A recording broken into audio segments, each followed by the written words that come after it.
And now, being an entrepreneur for 9 years, I have been kind of deep diving into the influencer marketing and the power of influence. And you have a book coming up regarding the topic. We'll touch upon that as well. I don't know. I think we've had maybe some technical issue now.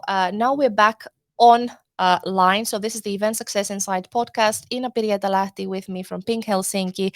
We talk about the power of influence. So if you listen to the previous podcast, you know, the concept of this show is that the previous guest will ask a question to the guest coming up. So I have a question to you from Jonas Olsson, who was my guest last week. So Jonas said that you have been both finalists on Event Awards, and he has this question for you. How did the pandemic impact influencer marketing?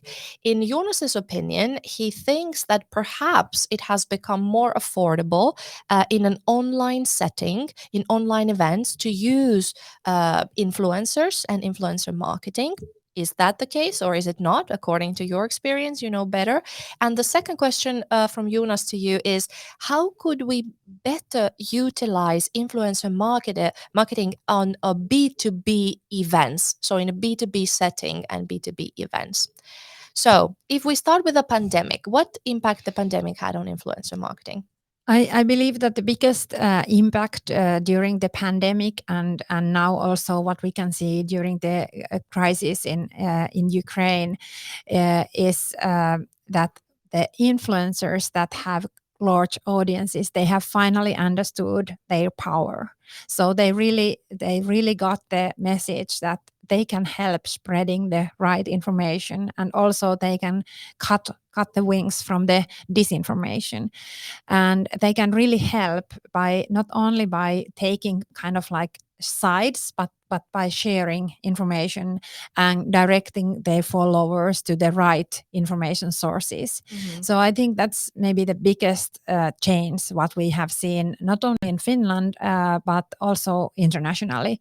And in Finland, of course, we have been kind of forerunners because we had this big governmental project where over 2,000 social media influencers joined the forces 2 years ago to share the reliable information about corona situation and all the restrictions that we had here. And this project was recognized all over the world, and our prime minister got lots of publicity, not only through that but also through the other like forerunner projects that Finland has been creating together with social media influencers.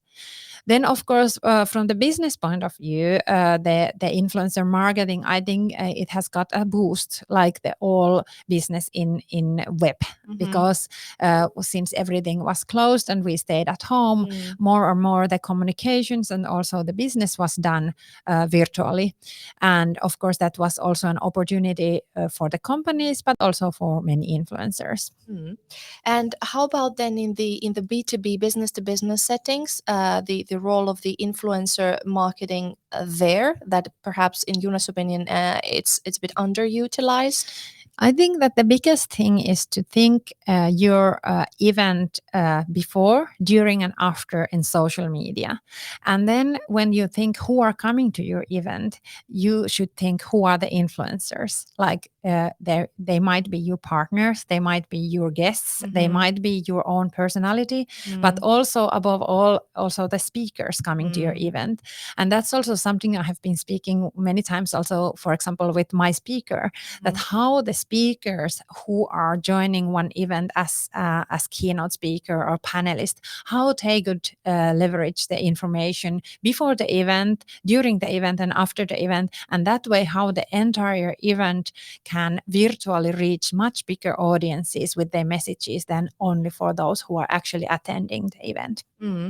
And you mentioned about the power of influence and the impact, not just in terms of likes and shares and engagement and look at this great event that I'm attending and I'm an influencer, but having really an impact on society, and perhaps in, as you mentioned, about the citizen journalism and disseminating the correct correct information or directing the public to the right sources, the credible sources. So tell me a little bit about your upcoming book, that when it will be published, next week? Next week, yes. So next week, it has a Finnish name, Muuta maailmaa somessa. So what would be the do you have any plans to translate it in English? Yeah, of course we have the plan, but not like exact plan yet. So first go now live with the Finnish version, and I would say that the English name is The Power of Influence. Of course, we are talking about social impact influencing, which means that we are concentrating to the influencing in social media. So in Finnish, we have also like a undername or under topic, and it's like how you say it in English, like Good Makers Book, Good Makers Handbook for Change Makers. Goodwill or Goodwill, yeah, some kind of like hyväntekijän käsikirja. So the way we have written the book, there is like lots of background information, different studies. We have read like hundreds of articles and studies and books. But also we have included to the book like tens of case examples. We have interviewed many influencers, but also many companies and organizations, so that it would be as concrete as possible for the reader.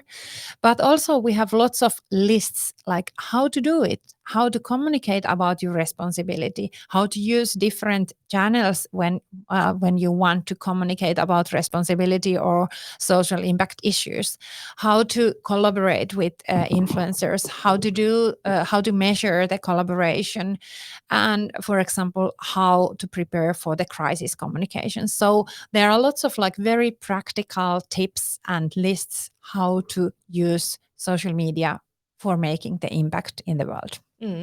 And just to remind everybody, this is the Event Success Insights podcast with Inna-Pirjetta in the studio with me. We all your questions as well. So from wherever you are, LinkedIn, Facebook, YouTube, make sure you write any comments or any questions. At the end, we will take questions from the audience. So if there is anything, any light bulb that comes into your mind or onto this topic, please feel free to ask your questions. So what do you think, Inna-Pirjetta, regarding the influence certain people have, and some of them act as gatekeepers? What are the disadvantages of that? Who could, because nowadays there is a shift for the past decades, right? How the web has been evolving and how the social media has changed our society. So anybody can pick up their phone and broadcast live and tell their opinion. Who is to say that whose opinion is right, whose opinion is to be followed, and so on? Because there could be powerful people with a lot of impact and influence, but maybe then their opinions are, misleading. So how can the audience make sense of who to listen, who to trust? That's a very, very good question. And I think that's maybe like for our generation or for my generation is more difficult, because we have not used this kind of media that we are nowadays using every day. But I hope that for our younger generation, like in Finnish we say median luku or vastuullisuuslukutaito. The digital competencies of the younger people. Yeah, like the digital competencies, but also like the how, literacy. Yeah, how to read media, how to understand what is true, what is not true, but also how to read communication about responsibility, because that was also a big issue in social media 2 weeks ago when Sustainability Brand Index published their newest figures, and quite many companies also here in Finland published press releases with kind of misleading topics like that our company is the most responsible company in Finland, for example, or this product is the most responsible product. But the truth was not that it's the most responsible product, but people thinks that this product is most responsible. And there is a big difference. Are we talking about opinions results, or are we talking about exact results based to the data? And that's very important, that the companies will understand the difference and the importance of the communications and the methods of communication when we are talking about responsible issues. Because there are lots of studies that shows that when the company is just like pushing the message that we are very responsible and we are this and we are that, it's not at all so powerful when the third person, like the influencer, for example, is telling something about that product or that company. And that's maybe the kind of like the magic touch of influencer marketing when we are talking about social issues. So I believe that's something that I really would like to see many companies, after reading our book, to understand that, okay, we are responsible, we are able to act responsibly, but how we should communicate so that it's like impactful what we actually do. Because the true impact comes, of course, through the acts, but also through the way how we communicate about our acts. Right. Is it in your book? You've sent me the a version of the book. Thank you so much. And I've seen that there's a lot of cases from many brands and lots of companies. Do you focus on the book? Are there chapters where you talk about exclusively about influencer events in particular? Because I know through Pink Helsinki, you have been organizing a lot of events, also using Lyyti as the event management software. So tell me a little bit about the power of influencer events as such, and getting influencers from, as you mentioned, anybody can be an influencer, whether it's a micro influencer, whether it's a keynote speaker, whether it's your own employees, right? That we talk about employer branding. So what is the power of influencer events as such? I believe that when we're talking about influencer marketing or influencer collaboration, it's all about a human connection.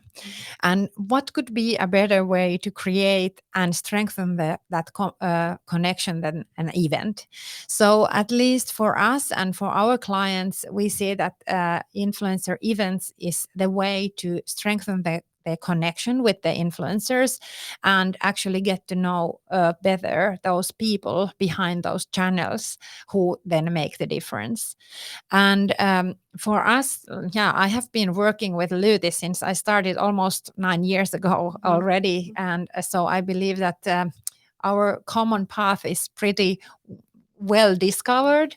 And I think that what is the most important part of working with Lyyti and a tool like that is that we can do the communication about the event before, during an event, very personal. And we have very good experiences how we can engage our participants through messaging, through sending personal links, through sending SMS before the event starts. And that's, and of course, very important part, also collecting the feedback. I believe that's something that is quite often underestimated, that how the feedback is collected and how we can get as many comments as possible from the participants. Because of course, that's the entire like result of the event, like what they actually thought. How was it?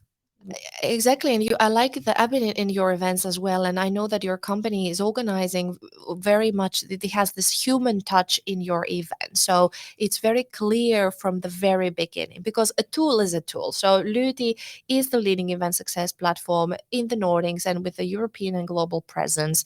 And basically, we have an event management software that helps, as you mentioned, throughout the process, from the event planning, before the event, during and after. You can communicate with your participants, collect data.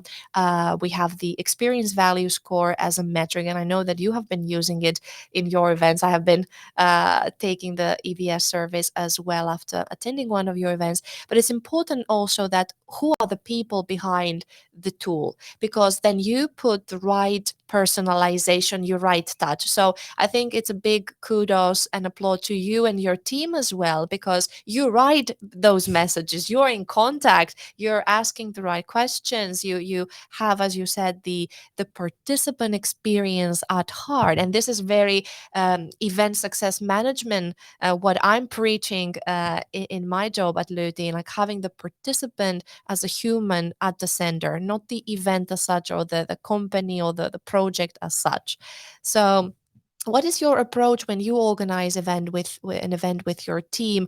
How do you have the participant at heart? What important issues you discuss with your team so that always the participant experience is high? What makes an event successful in the eyes and the minds and the hearts of a participant? Thank you for the kind words, and Sure. I'm very happy to hear that, because of course that's something that we really try to do every time when we organize an event. Also, And you succeed. I think everybody who's attended a Pink Helsinki event can see it. So it's not just to flatter you. So yeah, that's wonderful to hear, and I think that we have had, like, since we started Pink Festival 2015, we organized the first one. First of all, I had the idea in my mind that I would like to create an event where we have the feeling of flow, the economical impact of Slush, and the quality of Nordic Business Forum. Mhm. So that is somehow in my background. Of course, not always our events are that big or that impactful economically, but kind of like that mindset that, okay, which are the like forerunners, the stars of those event genders, and how we could take like the best practices from all those different events and put them together to our seminar or webinar or opening ceremony, whatever. And we have created like a four knots that will help us. The 4 elements. Yeah, the 4 elements. So what are the 4 elements? The 4 elements of a successful event are that we should offer something that the participant can learn something, so learning. Then, of course, to meet other people, networking, which has been maybe the biggest challenge during the webinar times, how to create actually networking. We have tried many different ways to do that.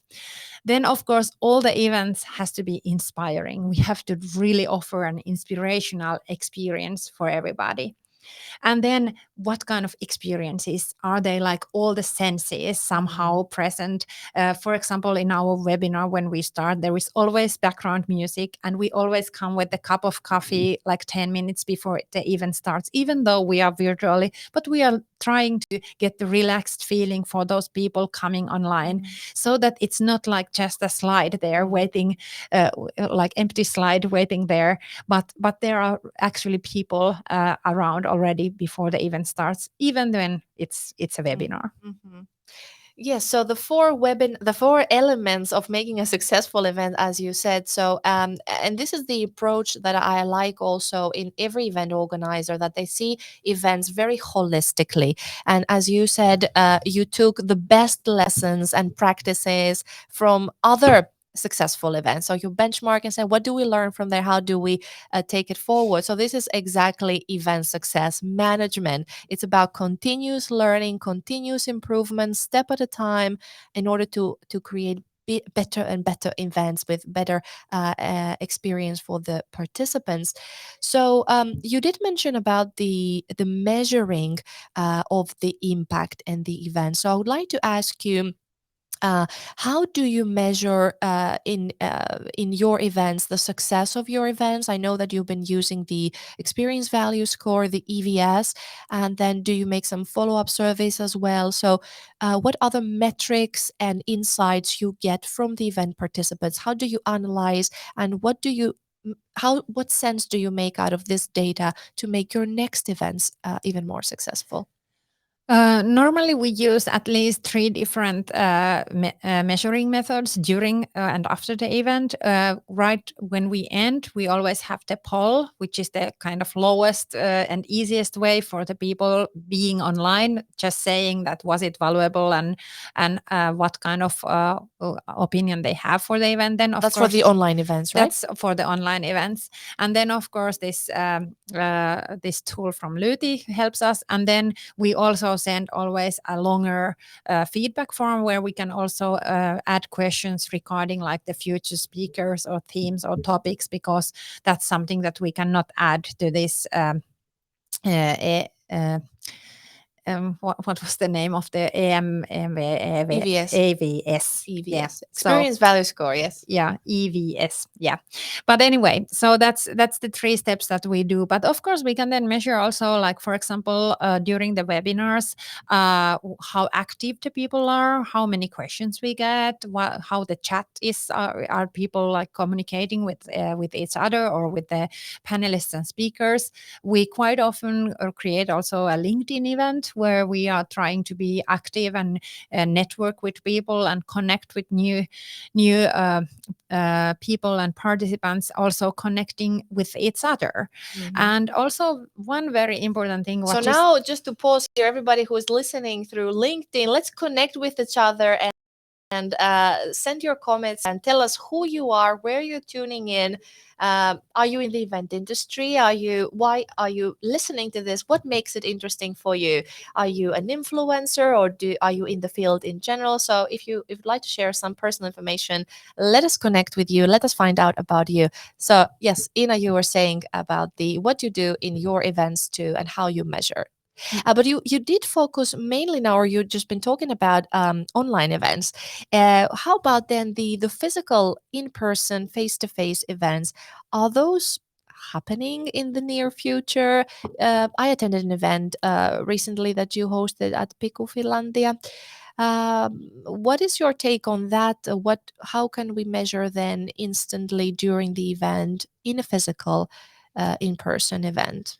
Of course, like instantly we can see the feeling on the spot. In some events, we have even used this kind of feeling measuring tool. But I think that for me, like feeling, measure the feeling, it's quite intuitive.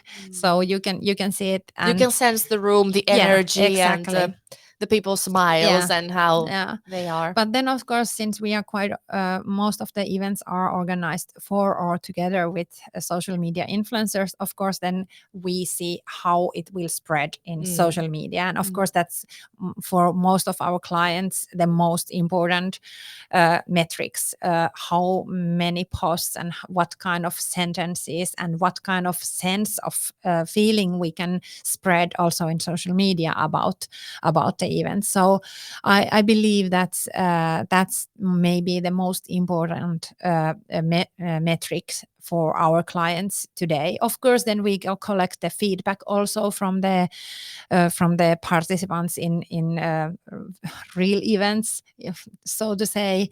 And for me, it's very interesting to see how the entire industry will now, after the pandemic, when we are coming kind of to the normal again, how we can combine the good things from the virtual events, what we have learned during the pandemic, and how we can come back to the like live events and being near to each other again, communicating and connecting with people in face-to-face events. And if you want to connect with people, we have here Petri Holmen, who's joining by the Event Success Community in Facebook. So please connect with this very influential person. Just Google him and follow him on LinkedIn. He's willing to connect with the listeners of this podcast. So make sure you check him out. So feel free to drop us a line as well. If you have any questions also to Inna, Petri,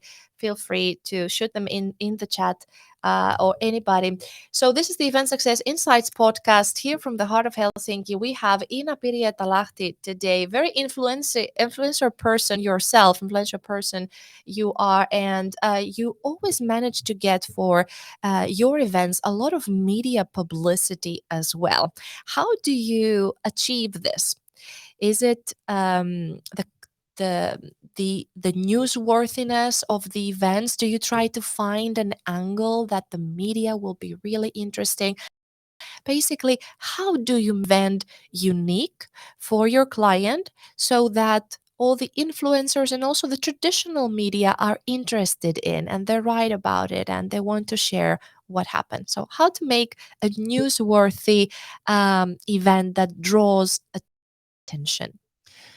I believe when we're talking about the traditional media, quite often when we're talking about the company events, for example, it's not about the event itself that the media is interested. Then, of course, it's different when we have a B2C event like Kevätmessut last weekend in Messukeskus or Kirjamessut book fair in the autumn. Then, of course, there is a big media interest also because it's interest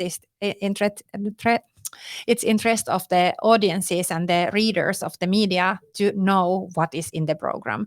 But when we are talking about corporate events, B2B events, I think it's more about the content. It's more about this learning part that the media could be interested. And then it's very important to plan in advance what kind of speakers we have, who might have something to say that would be interesting also to the media. So I believe that's an approach that if the media coverage is one of the goals for you, then you should think it in advance, not only 2 days before the events, because it's also important that then when, for example, you would like to use one of your speakers for media interviews, you should agree that when you book the speaker. And also maybe to think the topic through that what kind of topics or themes could be interesting for media.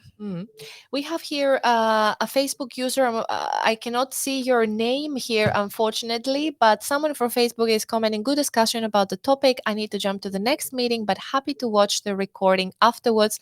All the best to Inna-Pirjetta. Thank you. And yes, this is a live show. We understand that people are busy, they're working, maybe you having your lunch now, or you had it already and you had to move on. Thankfully, apart from this live show that you can tune in and listen every Wednesday at 12, there will always be recordings on Lyty's Facebook, LinkedIn, and YouTube Event Success Platform channel. So all the recordings will be there. And of course, make sure you go to the Event Success community on Facebook, and here hashtag Event Success Lyyti. Check out Event Success community on Facebook. We're still here with Ina. And one more comment. Yes, so Petri was joining from the Event Success community in Facebook. So feel free to connect with other interesting people in the Event Success community, where we have likely-minded people. And I'd like you to join the community, Ina. I think so. Okay. Yeah. But I'm not very active in Facebook nowadays. I really seldom log in, like you saw just a moment ago. It's not the application that I have open. So what do you prefer nowadays? I mostly use LinkedIn and Instagram. Those are the two platforms that I would say that I log in every day. Do we have anybody from LinkedIn? LinkedIn is my favorite platform as well. Now I have another user saying, very nice discussion. Thank you very much. As I cannot see your name now here in the Restream chat. Later on in the native Facebook platform, I can see who has commented, so I can get back to you. Thank you for your comments. Here we are with Inna-Pirjetta Lahti. We're talking about the power of influence. Regarding influence, Inna-Pirjetta, what are some trends that you see that they are emerging now in the near or midterm or long-term future? Do you see anything that has been now under your radar that you think that it will be the next big thing? Give us your insights. I think that one thing that, of course, has been discussed already earlier as well is that when choosing the influencers to work with, or when choosing a speaker to your event, one thing that have to be checked are the values, so that the values are the same for the company and the influencers we want to work with. Because without the common values, it's very difficult to create actually impactful and true collaboration. So no one wants the collaboration to be like sticked on the top of everything, but to integrate it to everything what you do. And the other thing is, of course, like the multi-channel thinking. And I believe that's also a great opportunity for everybody who are actually organizing events, because quite often it has been like 3 or even 4 different budgets. You have the event management budget, you have the communication budget, you have the marketing budget, and then you have the sales activation budget. But if you would put those budgets together and think clever how the event can serve all those needs and how we can through social media spread the word even to the larger audiences, how we can very well plan the integration of the sales activations before, during and after the event. So I believe that it would be very more powerful, even more powerful for those organizers of those events. And you're right. I agree. Myself as a journalist, and I've been a blogger, and I've had my fair share of influencer campaigns and participations, and I've been trying to spread the word on a number of topics. And I've seen from the company side or from any organization side that social media is still in 2022 seen as sort of the last minute option. There's not so great plans and strategy, and also in terms of events. So that's what we are preaching in event success management. Every company should have an event portfolio at the strategic level. Why we are organizing events? Do we need to even organize this or that event? If we need to, what are the reasons? How does it help with our strategic objectives? How our brand is to be seen? What messages we want to spread to the world? And then to really see this big picture holistically, this bird's eye view, not just to do events out of routine and sort of fragmented. And as you said, the budgets are fragmented, the events are dispersely, scarcely, and one here, one there. But what is the big picture holistically? I think that is perhaps the a valuable point for everybody to whether it's Pink Helsinki, Lyyti, any company out there, non-profit, for-profits, just to have a clear big picture why we do what we do, for what is the greater purpose here, and then to go out and define action plans and this and this and this.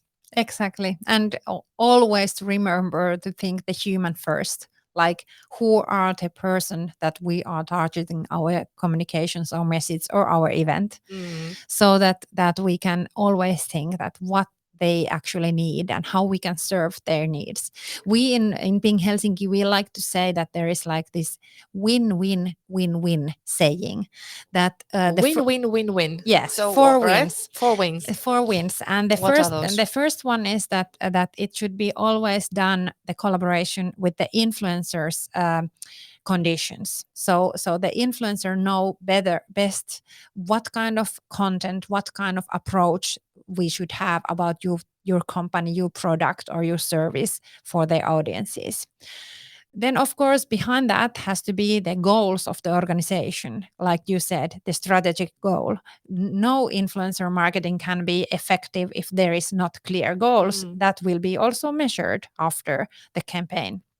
And then we should always remember who are the customers, who are the followers, and how we can serve them with the content that we are creating together with the influencers. Like now, we are serving your influencer, your audiences with this content, giving hopefully some insights and ideas for their future work. Insights, exactly. Spreading the knowledge, and it's all about sharing.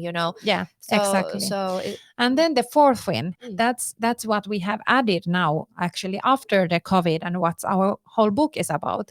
That the fourth win is that to think a little bit bigger, think how we can actually together or through our company strategy change the world, how we can do a positive impact to the society where our company is working, or whether it's impacting. Environmental, societal. Exactly. Right. It can be anything. And I'm so happy to see that quite many companies and organizations have got this. So they really understand that it's not only that how we act, but also how many products we sell, how much we earn, and so on. Yes, exactly.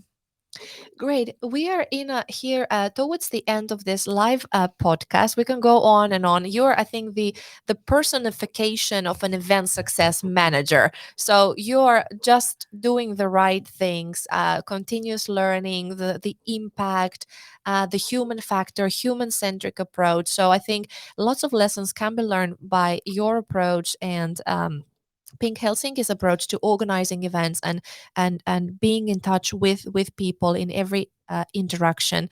And check out everybody. Inna-Pirjetta's book is about to be published next week. Muuta maailma somessa. It's the Finnish title. It's available only in Finnish, right? And I can share more comments below this podcast in the so if you want to watch the replay, the recording. And now next week, the Event Success Insights podcast is traveling to France. You actually came from France. And I will be attending there the Heaven Meetings Expo in the south of France in Cannes. So I don't know exactly who my guest will be. We will have a show. I'm about to finalize the discussion today.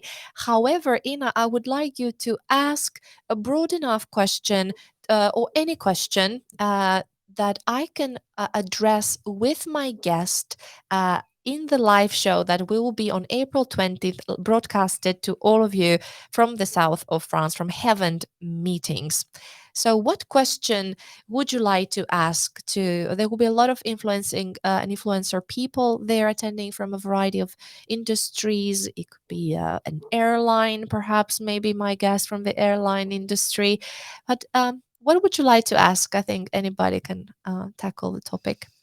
I think that very interesting and important question is that how we could kind of integrate the social impact to the events that we are organizing. And it can be anyone. It can be an event organizer, or it can be a company. Because this is valid for, as you said, for every company, every organization. So what is the social impact you heard? Then I will make sure to transfer it to my guest next week. So what is the impact? And think about it, everybody who's tuning and listening to this live podcast, in your company, in your organization, what is the social impact you can make, whether it's small or big, right? So I mean, any company can have an impact. It's not that small is not to be considered. Yeah, that's true. Everybody can make a difference, and we should admit that we can start, and we should start with baby steps. It's easier to run a marathon when you have been running for a long time already. A smaller evening jogging or even walking, that's already a better start. So I think that the direction, it's more important than how fast we go. And if we all go to the right direction and we all have the passion to change the world to be a better place for us all, then we together we can actually change the world to be a better place for us all. Exactly. Success comes with little steps, incremental steps. So the direction, as you heard Inna-Pirjetta saying, the direction, we have to put our eyes to that goal and make sure we get there. Thank you, Inna-Pirjetta, for attending this session with me in the Event Insights podcast. Thank you, Chryssa. And for everybody tuning in and listening, thank you for your time. I know it's the middle of the day, on the middle of the week before the Easter. If you celebrate it, you will be watching the recording. You can watch the recording later on Lyty's Facebook, LinkedIn, and YouTube. So make sure you tune in there afterwards. So before we go, I have some presents for my guests. So I have this, sorry for the noise. So I have the Lyyti Event Success Community. Here it is inside. So Inna, I can pass it to you. Oh, thank you. Thank you. And I have some more information. You can check also everybody experience value score, what this North Star metric is, what Lyyti is, lyyti.com, and a nice notebook. You can jot down your ideas for your upcoming. And I have another present. I have to go off here. Wait a second. Oh my God, thank you. So many presents. And this hoodie or this blouse. Thank you. So this is this Lyyti blouse. So I have a challenge for the speakers, for everybody who attended the podcast.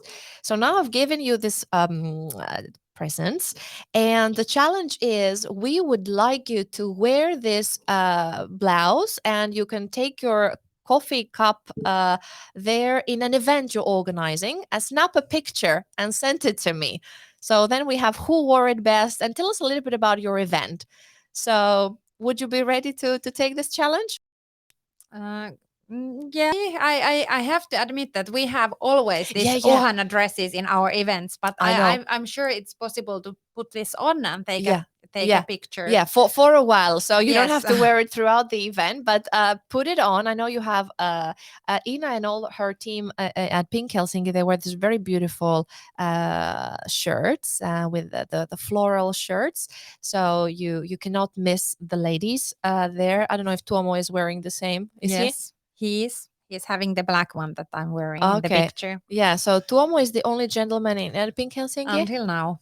until now. So a lot of ladies and one gentleman. Tuomo, is Tuomo a co-author with you in the Yes. book? So let's tell a little bit about Tuomo so that we can close to give him some credit as well. Yeah, Tuomo is a great partner of crime, creating the book and developing Pink Helsinki as a growth director. So he is leading our sales, and he is also leading the thinking behind this social impact influencing. And actually, we have also created a community for social media influencers who are interested to create power and to change the world and to about social topics. And this we have actually next week, Wednesday, discussion for international influencers about this community. And if you are interested to join this community as a social media influencer, you can drop a message to me in LinkedIn, and I'm happy to invite you to our little event next week. It's not at the same time than your live podcast, so don't worry. I will not steal your guests. No worries. So Inna-Pirjetta Lahti, find my guest on LinkedIn. That's her favorite other than Instagram platform, and connect with her. More information at pinkhelsinki.fi. Yes. Right. There's also English site, so you can turn the website in English as well. So make sure you check marketing from human to human, influencer marketing, events, social media responsibility, genuine feelings, social impact, all. Pink. Lyyti loves Pink Helsinki, and Pink Helsinki loves Lyyti. Aw, thank you so much, Ina, for this live session. We have comments from Greece. Hello to Greece, everybody tuning in. Valuable topic for an upcoming event. An audiovisual production company based in Greece as a Facebook user. You're also joining from the event success community. I'll come back to your comment, see who has written that later on. So thank you for your comments, and you'll find the recording in all our platforms. Check lyyti.com. I'm Chryssa Skodra, world's first ever event success manager, live with my lovely guest Inna-Pirjetta, and next week live from the south of France, Heaven Meetings in Cannes. So bye for now. Bye. Thank you, everybody.